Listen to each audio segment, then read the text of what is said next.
नमस्कार, आप देख रहे हैं HP 24/7। मैं हूं आपके साथ परी शर्मा। शुरुआत करते हैं दो दिग्गज की जुबानी सियासत से। जैसे जैसे लोकसभा चुनाव नजदीक आते जा रहे हैं, वैसे वैसे नेताओं की जुबान भी एक दूसरे के खिलाफ खुलने लग चुकी है। कांग्रेस और भाजपा के दो दिग्गज नेता मंडी में मौजूद थे। दोनों ही नेताओं ने एक दूसरे के खिलाफ बोलने से बिल्कुल भी गुरेज नहीं किया।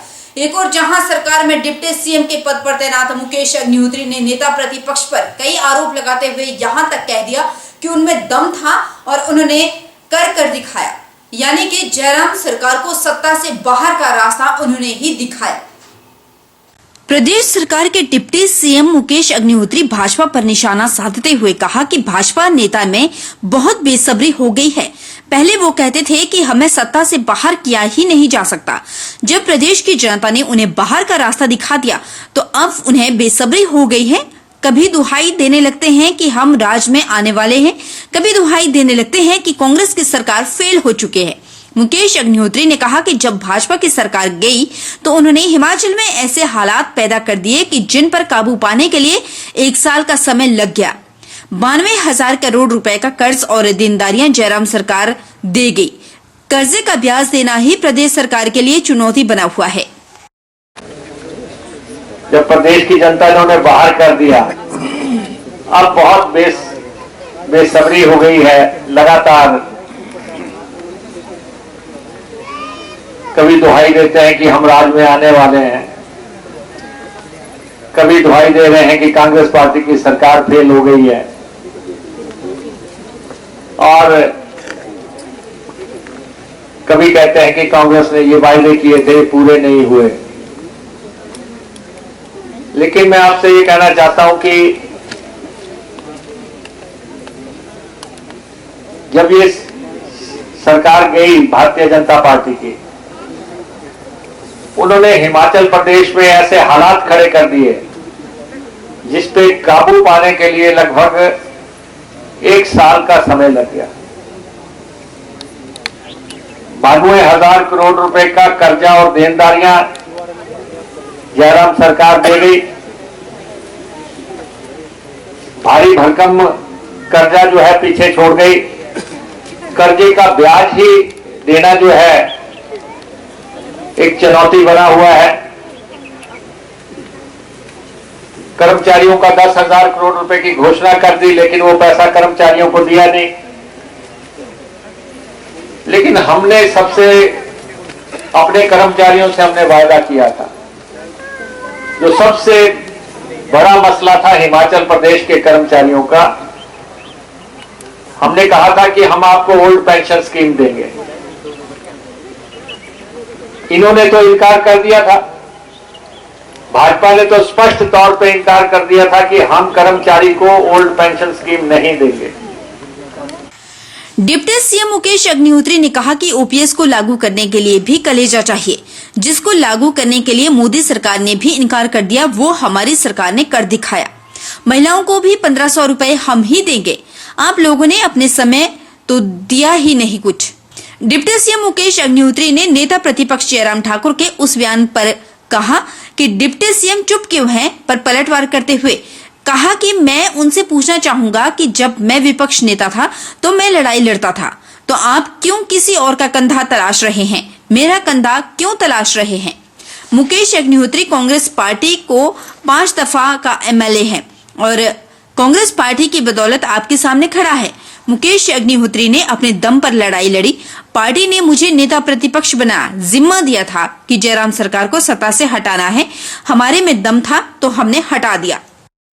राष्ट्रव्यापी जिसका मोदी ने इनकार कर दिया, वो हमारी सरकार ने दे दी, और इसको लागू करने के लिए भी कलेजा चाहिए।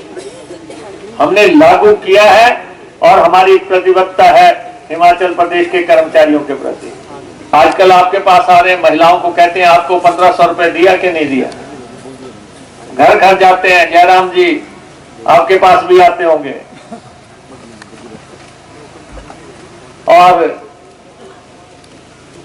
आपने तो 1,500 को वायदा नहीं किया, वायदा तो हमने किया है, देना भी हमने है। अगर हम कर्मचारियों को ओपीएस दे रहे हैं तो महिलाओं को भी हम ही देंगे। आपने तो अपने समय में दिया नहीं, लगातार जनता को जाके गुमराह कर रहे हैं। मैं एक ऐसा आदमी हूं जिसको दोस्त और दुश्मन इकट्ठे मिलते हैं। जो मेरा दोस्त होता है वही मेरा दुश्मन होता है। तो इसलिए कह रहे हैं कि Mukesh Agnihotri deputy chief minister चुप क्यों है। मैं उनसे पूछना चाहूंगा कि विपक्ष के नेता आप हैं। जब मैं विपक्ष का नेता था तो मैं लड़ाई लड़ता था, तो आप क्यों किसी और का कंधा तलाश रहे हैं? आप मेरा कंधा क्यों तलाश रहे हैं कि मुकेश अग्निहोत्री आपको कंधा देगा? मुकेश अग्निहोत्री कांग्रेस पार्टी का 5 दफा का एमएलए है। मुकेश अग्निहोत्री कांग्रेस पार्टी की बदौलत आपके सामने खड़ा है और उप मुख्यमंत्री है तो कांग्रेस पार्टी का है। जब मुकेश अग्निहोत्री ने लड़ाई लड़नी थी अपने कंधे पे लड़ी। जयराम जी, अपने कंधे ठीक करो और दूसरे से उम्मीद मत रखो कि तुम्हारी लड़ाई लड़ने कोई और आएगा। उसके लिए जज्बे की जरूरत होती है, उसके लिए ताकत की जरूरत होती है। तो इसलिए जब आप विपक्ष के, हमने कहा था कि आपको विपक्ष में पहुंचा देंगे।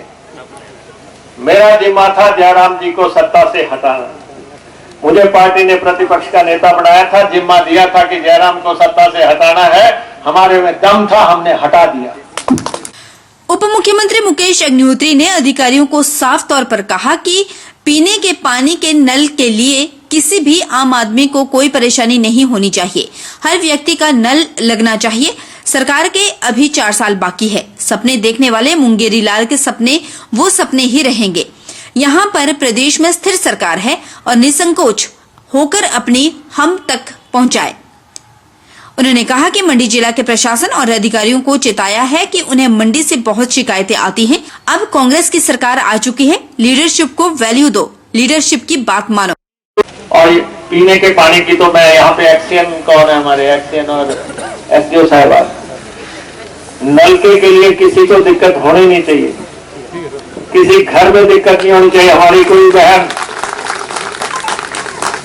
और खेत को पानी पहुंचाना हमारा मकसद है।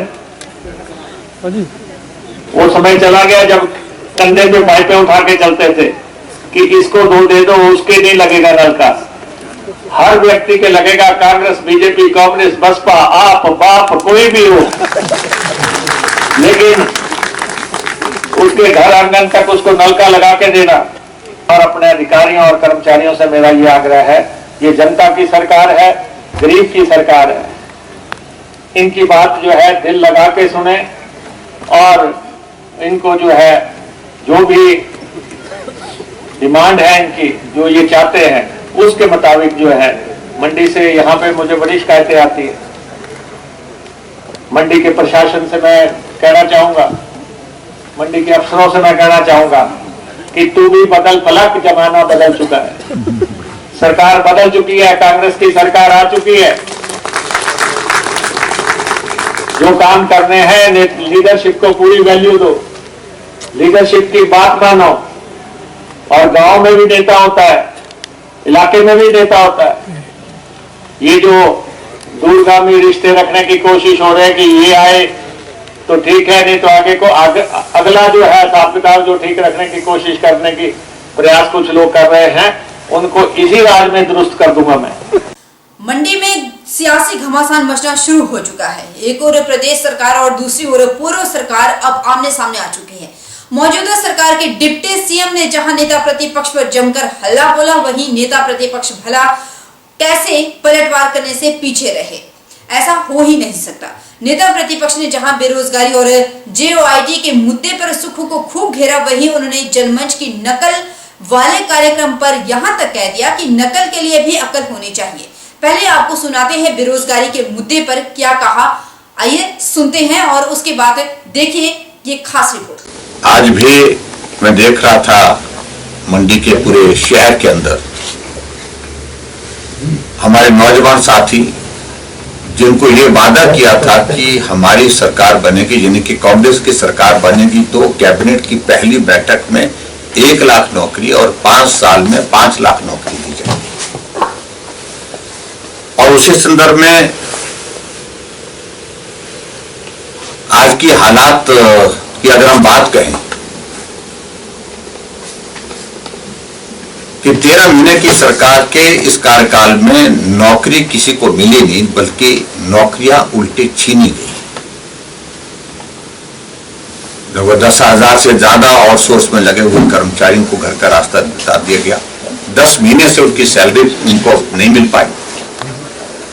और आज जब मैं देख रहा था कि प्रदर्शन जो है हमारे जीओआईटी के 817 जो हमारा पोस्ट कोड है उसके हमारे नौजवान साथी कर रहे थे,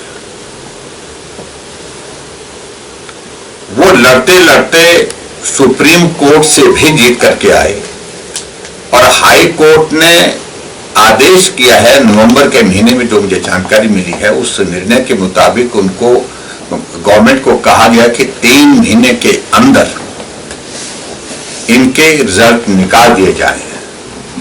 और इसमें और भी बड़ी इंटरेस्टिंग बात है कि जब ये जो बच्चे जो जीओआईटी के 817 पोस्ट कोड के बच्चे मिलने के लिए शिमला गए तो उन्होंने मुख्यमंत्री को निवेदन किया, उनके सामने निवेदन किया कि हमारे परिणाम निकाल दिए जाए। अब तो सुप्रीम कोर्ट ने कह दिया उसके बावजूद भी, और मुख्यमंत्री इस बात को कहते हैं कि आप लोगों को मंत्रियों से मिलना होगा। विचित्र परिस्थिति मैंने देखी आज तक के इतिहास में कभी की। और उसके बाद आज मुख्यमंत्री क्लैरिफिकेशन दे रहे हैं कि मैंने ऐसा कहा नहीं। और जबकि वो बच्चे कह रहे हैं कि हमारे सामने कहा कि वो मंत्री मंत्रियों के नाम लिए, ये मंत्री नहीं मान रहा, वो मंत्री नहीं मान रहा, वो मंत्री नहीं मान रहा, मैं क्या करूं। ऐसी परिस्थिति हिमाचल प्रदेश सरकार की है, जो सरकार बेरोजगारों को झूठा वादा दे करके कि हम आपको सरकारी नौकरी देंगे, आज उन बेरोजगारों को कहा कि आप मंत्रियों से मिलो और उनसे मिलने के बाद जो है वो आपका पक्ष तभी सुना जाएगा, तभी रखा जाएगा। सुना आपने क्या कह रहे हैं जयराम ठाकुर। जयराम ठाकुर ने मुख्यमंत्री सुक्खू के उस बयान पर चुटकी ली जहां उन्होंने जेओआईटी के रिजल्ट को लेकर मंत्री के नाम मानने की बात कही थी। जयराम ठाकुर यहीं पर नहीं रुके, उन्होंने कांग्रेस के सरकार गांव के द्वार कार्यक्रम पर पलटवार करते हुए कहा कि सुक्खू सरकार ने उनके द्वारा चलाए गए जनमंच की नकल तो की, लेकिन उस नकल के लिए भी अकल होनी चाहिए। कि आज मुझे मालूम पड़ा कि मंडी के जिले के अंतर्गत एक कार्यक्रम सरकार आपके द्वार कुछ इस तरह का कार्यक्रम हिमाचल प्रदेश में फिर शुरू किया है सुक्खू जी की सरकार ने।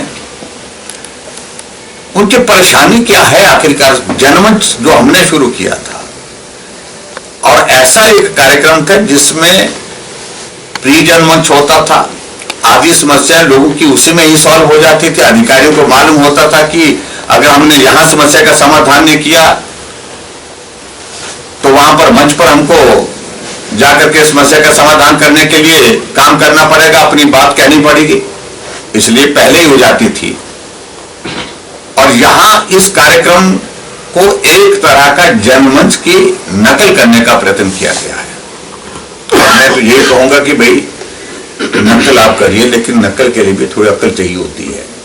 जयराम ठाकुर ने कहा कि जनमंच कार्यक्रम के लिए कांग्रेसी नेता आरोप लगाते नहीं थकते थे कि हम कर्मचारी और अधिकारियों को डराते हैं।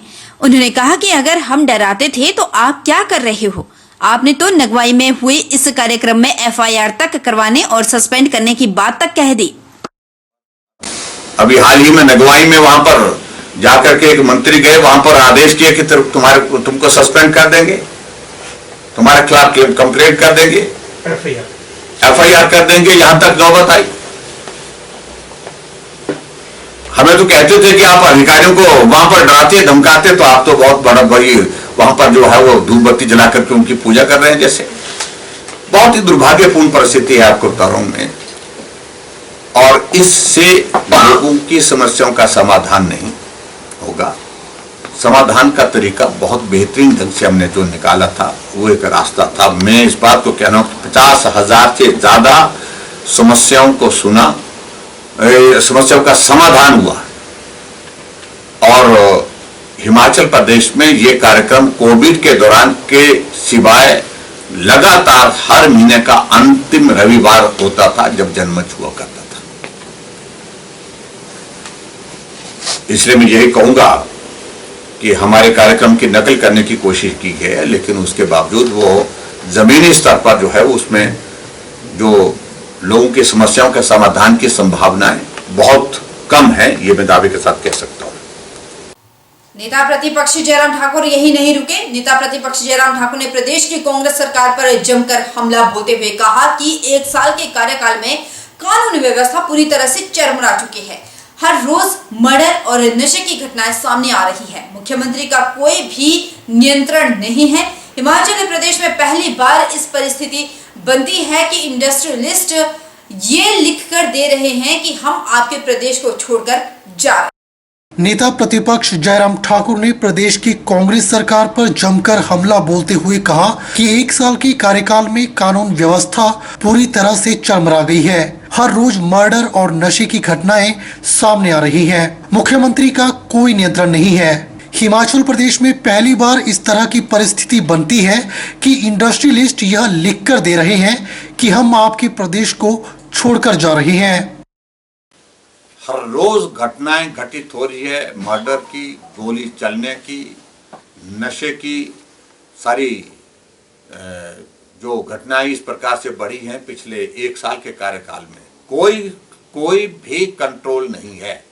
मुख्यमंत्री मंत्रियों का बयान के सिवाय कोई भी कार्रवाई अभी तक हमने नहीं देखी, कोई अभियान कोई इस प्रकार का नशे के खिलाफ। ये परिस्थिति हिमाचल प्रदेश में बनी है। हिमाचल प्रदेश में ये पहली बार ये परिस्थिति होती है कि इंडस्ट्रियलिस्ट लिख करके दे रहे हैं हम आपके प्रदेश को छोड़ करके जा रहे हैं, क्योंकि हालात इस प्रकार के कर दिए हैं। क्रशर बंद कर दिए गए और क्रशर खोलने के लिए क्या व्यवस्था की गई है, इस बात को क्रशर वालों से पूछ लेना आप लोगों ने। उनको क्या कहा जाए, क्रशर खोलना है तो इंतजाम इस प्रकार से करिए। इस तरह से बात मानी है सरकार की।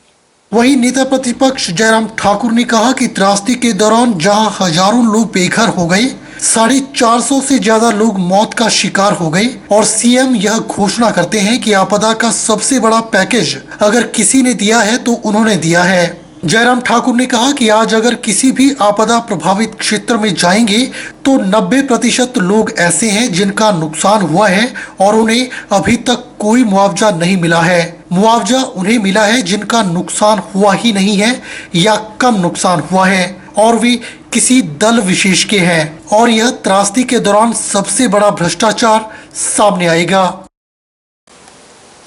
ये बहुत विचित्र परिस्थिति हिमाचल प्रदेश में हो गई है। और ऊपर से मैं ये बात जरूर कहना चाहता हूं कि जो त्रासदी के दौरान हिमाचल प्रदेश में जहां हजारों लोग बेघर हो गए, सैकड़ों लोगों की जिंदगी, लगभग 450 से ज्यादा लोगों की जिंदगी चले गई, लोगों के घर चले गए, जमीन चले गए, पशु चले गए, पशुशाला चले गई। और उसके लिए मुख्यमंत्री ने घोषणा की है कि हमने हिमाचल प्रदेश में सबसे बड़ा आपदा का पैकेज अगर दिया तो हमने दिया है। और उस पैकेज में क्या निकल रही हैं चीजें। आप आज कहीं भी आपदा प्रभावित इलाके में जाएंगे, 90% लोग ऐसे हैं जिनका नुकसान हुआ है, उनको अभी तक कोई मुआवजा नहीं मिला है। मुआवजा मिला है जिनका नुकसान कम हुआ है या हुआ ही नहीं है, वो दल विशेष के लोग हैं। ऐसी घटनाएं हो रही हैं जिनका घर सलामत है, लेकिन उसके बावजूद उनके खाते में 3 लाख रुपए की किस्त जो है मुख्यमंत्री के हाथों से आ गई, पहुंच गई। और मेरा यह मानना है कि यह बहुत बड़ा भ्रष्टाचार होगा, बहुत बड़ा घोटाला होगा। इस त्रासदी के दौरान जिन लोगों के घर गए, जिंदगी चले गई, पशुशाला चले गई, जमीन चले गई, उनको राहत नहीं मिल पा रही है, लेकिन जिनका कुछ नहीं गया उनको राहत दी जा रही है। क्या ये राहत सिर्फ कांग्रेस के लोगों के लिए? ये प्रश्न पूछने का बनता है। आज उनसे एक ही प्रश्न पूछना चाहता हूं कि कौन सी ग्रांट रोकी गई?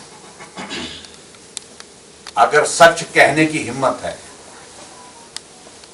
तो सच ये है कि एक भी पैसा हिमाचल प्रदेश के लिए जो तयशुदा ग्रांट है किसी भी मद की, उस ग्रांट को एक पैसे का भी नहीं रोका गया। आज अगर हिमाचल प्रदेश में मैं कहूं रेवेन्यू डेफिसिट ग्रांट की बात कह रहे हैं, हिमाचल प्रदेश पूरे देश भर में उन राज्यों में से जिसको रेवेन्यू डेफिसिट ग्रांट हाईएस्ट है, बाकी राज्य में इससे कम है। और वो जीएसटी कंपनसेशन की बात है, वो तो एक फॉर्मूला पूरे देश के लिए था, हिमाचल भी उसमें आता है। जीएसटी जब लागू हुआ था वो 5 साल के लिए था, 5 साल जब पूरा हुआ तो 5 साल पूरा 2021 मई में हुआ, उसके बाद बंद हुआ, पूरे देश के लिए बंद हुआ है। उनको इस बात को समझना चाहिए। लेकिन झूठ बोल करके नालायक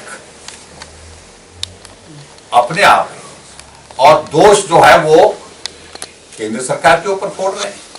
और ऐसे में मैं बड़ा साफ कह रहा हूं, अपनी नाकामियों को छुपाने की कोशिश कर रहे हैं। नाकामियां अपनी है और उनको छुपाने की कोशिश कर रहे हैं और इसलिए केंद्र सरकार पर दोष डाल रहे हैं। केंद्र सरकार ने लगभग 1800 करोड़ रुपए का हिमाचल प्रदेश में राहत के रूप में पैसा दिया है। आज अगर ये पैसा जो बांटने की घोषणा जो कर रहे हैं वो कौन सा पैसा, प्रदेश का पैसा कितना है, स्टेट शेयर क्या है, उसमें सारा का सारा पैसा वो है जो केंद्र सरकार ने पैसा। यहाँ रुकेंगे छोटे से ब्रेक के लिए। ब्रेक उस पार जल्द लौटेंगे, बन रही हमारे साथ।